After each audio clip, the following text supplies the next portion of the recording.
Hello students, how are you today? Welcome to our today's lesson. Today we are going to talk about physical and chemical changes. Hope you will enjoy the lesson. Welcome.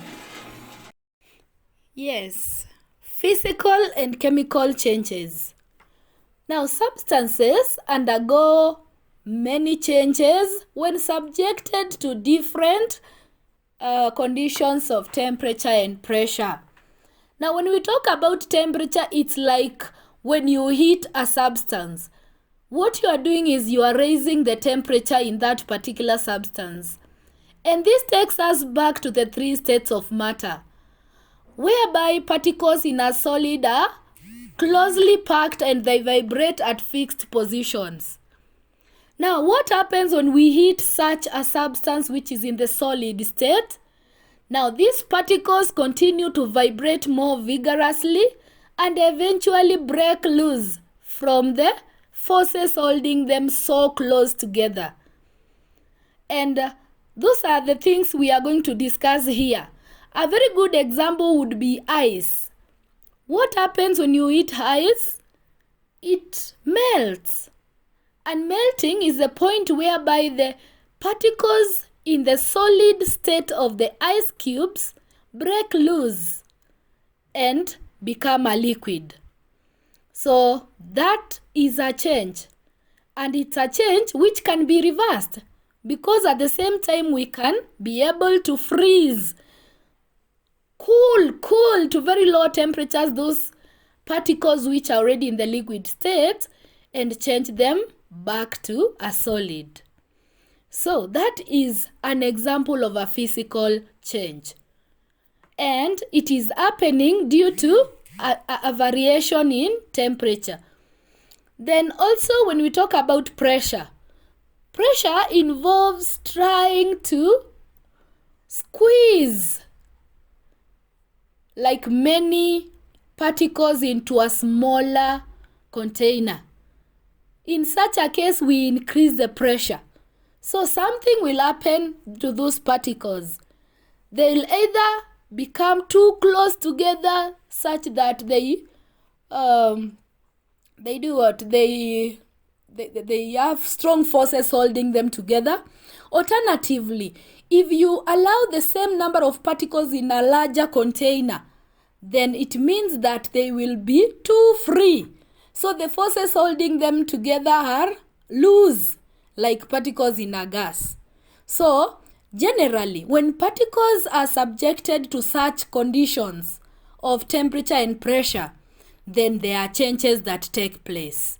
And these changes can be classified as either physical or chemical.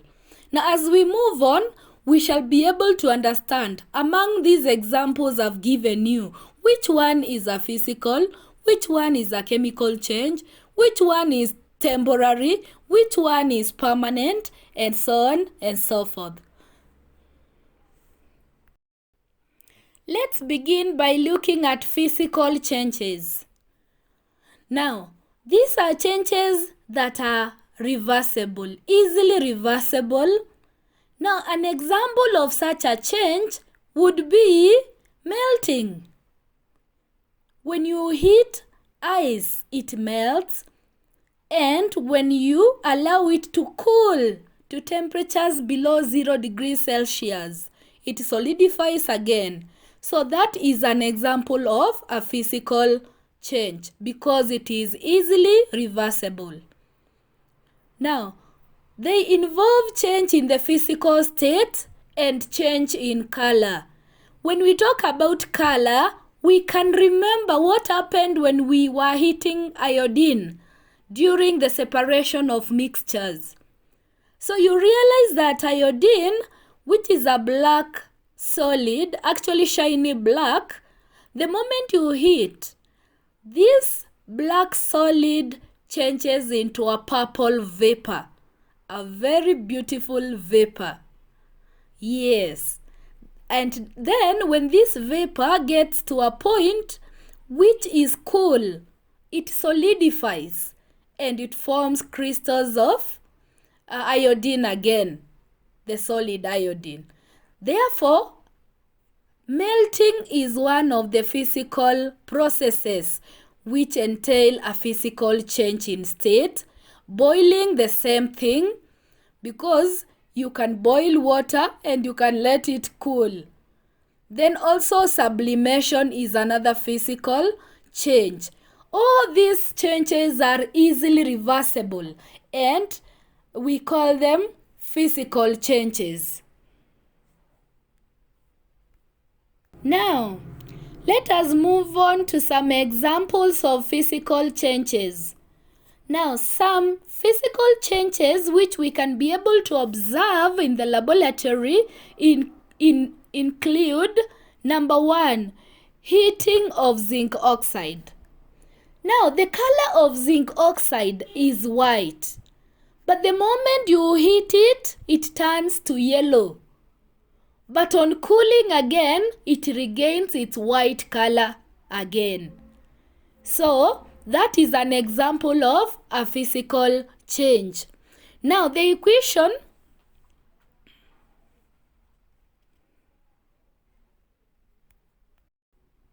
so from zinc oxide, which is white in color, when it is heated, it turns to yellow color. We have an equation there showing that. Now, another reaction that involves a physical change is the heating of solid candle wax. When candle wax is heated, it melts, and when it cools, it solidifies again. The equation for the reaction is as shown. We have candle wax. When heated, it turns to liquid candle wax. But the moment it cools, then it goes back to the solid candle wax.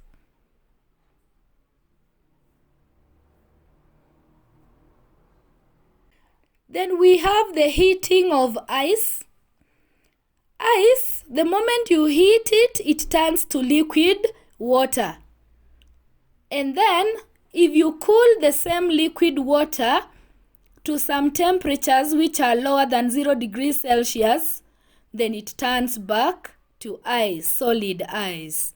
So those 3 examples are very good examples of physical changes. The above equations do not form new substances. Actually, they are reactions in which no new substance is formed when heated. So the changes are easily reversed by cooling, as you can see in the equations, and thus they are said to undergo temporary physical change. A temporary physical change. Now, let's look at the characteristics of temporary physical changes. Number 1, even without thinking, just looking at our equations, we can see we have the arrow going forward and backward.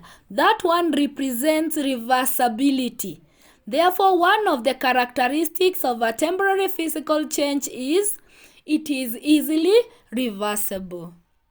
Number 2, we have, for example, ice going into liquid water through heating and very easily turning again to ice through cooling. So, is there a new substance which is formed? Definitely no.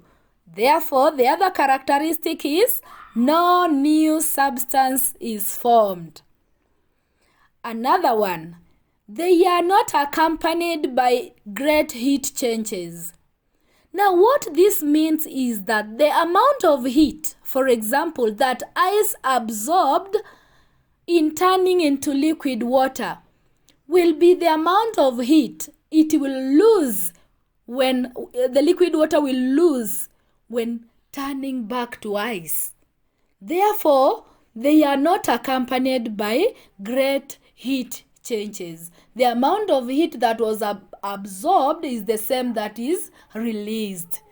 Then finally, there is no change in mass. So, mostly reactions that involve change in mass are the ones which produce gaseous products. Because gaseous products will always escape There is no way of retaining them within the reaction vessel. So they somehow escape, and that is how reactions lead to a decrease or an increase in mass, because they are also those ones which lead to an increase in mass. So in our reactions, in our melting of ice, in our heating of candle wax, and also heating of zinc oxide, there is no change in mass because no gaseous substance is produced. Now let's move on to chemical changes. They are of two categories. One, temporary chemical change. And a temporary chemical change is one which is first of all reversible, and it is not accompanied by change in mass. While permanent chemical change, it is irreversible and is accompanied by a change in mass. That is how different the two are. Temporary, reversible, we can reverse a temporary chemical change and it is not accompanied by change in mass. Permanent chemical change, we cannot reverse it, but it is also accompanied by change in mass. We shall see how. Now, when heat is used to decompose a substance, then the reaction is called thermal decomposition.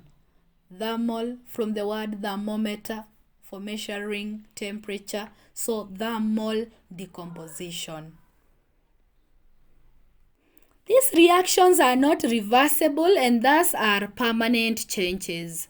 So the thermal decomposition involves reactions which are not reversible, and we call them permanent changes. So we are going to look at some of the examples of these permanent changes. Examples are heating hydrated copper 2 sulfate. Now, when hydrated copper 2 sulfate is heated, it decomposes and changes color from blue to white. And when it is white, we change the name from hydrated to anhydrous copper 2 sulfate. When it is cooled, it does not regain its original color. So we are saying when we heat it, actually anhydrous copper 2 sulfate is blue in color. When we heat it, it turns white, anhydrous copper 2 sulfate. So even if we let it cool for a whole day, it will not regain the blue color until we add water into it. That is when it will turn back from white to blue. Now, here we have used the word hydrated and another word anhydrous. So hydrated means contains water of crystallization. Anhydrous, on the other hand, means does not contain water of crystallization. So what happens is that hydrated copper 2 sulfate crystals contain water of crystallization. The moment you heat hydrated copper 2 sulfate, the water of crystallization leaves, and that is the one which is responsible for the blue color, and that's why it changes to a white powder. Now, the work of the water of crystallization is to hold the crystals together, to hold the crystals in the lattice, in those shapes. So the moment the water of crystallization leaves, of course from the heat, then they remain without the water to hold them in shape. Therefore, the result or the product is a white powder. That white powder now is what we call anhydrous. Anhydrous means does not contain water of crystallization. Now, The above changes are known as chemical temporary changes. So you see, it has affected the chemical composition of the reactants. The chemical composition of the reactant has been changed, but we can reverse it by adding water. Therefore, it is a chemical temporary change. Let us look at the characteristics of these chemical temporary changes. And one which we have just noted is that they are reversible. You have seen that we can add water into the anhydrous copper 2 sulfate and the color blue comes back. It regains its blue color. So they are reversible. Characteristic number 2 is that they are accompanied by change in mass. Now, the moment the water of crystallization leaves, it has its mass. So when it leaves, whatever remains will have a lower mass. Therefore, these chemical temporary changes are accompanied by change in mass. Another characteristic is that a new substance is formed. So we had an hydrated copper 2 sulfate. Now we have anhydrous copper 2 sulfate. So a new substance, which is anhydrous copper 2 sulfate, is formed. And finally, heat energy is evolved or absorbed. So heat energy is evolved or absorbed during such chemical temporary changes.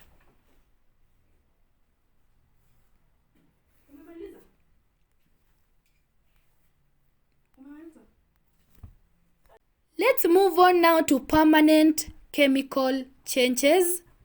And an example of a permanent chemical change is the heating of copper 2 nitrate. Now, when copper 2 nitrate is heated, it decomposes to copper 2 oxide, which is black, nitrogen 4 oxide gas, which is brown, and oxygen gas, which is colorless. So those three are the products of heating copper 2 nitrate. Now the gaseous products, nitrogen 4 oxide and oxygen, escape into the atmosphere, thus making the mass of copper 2 oxide to decrease. So as I earlier told you, it is not possible to contain gaseous products within the vessel. They will somehow escape because you know gases can escape through the tiniest openings. Therefore, nitrogen 4 oxide gas and oxygen will escape into the atmosphere, and whatever will remain is copper 2 oxide, which is black, and its mass will be lower than the initial mass of copper 2 nitrate. Now, let us look at another example. Heating of purple potassium manganate 7. When potassium manganate 7 is heated, it is normally purple in color, but it will produce a green solid, which is potassium manganate 4. It will produce black manganese 4 oxide, and finally oxygen gas, which is colorless, will be produced.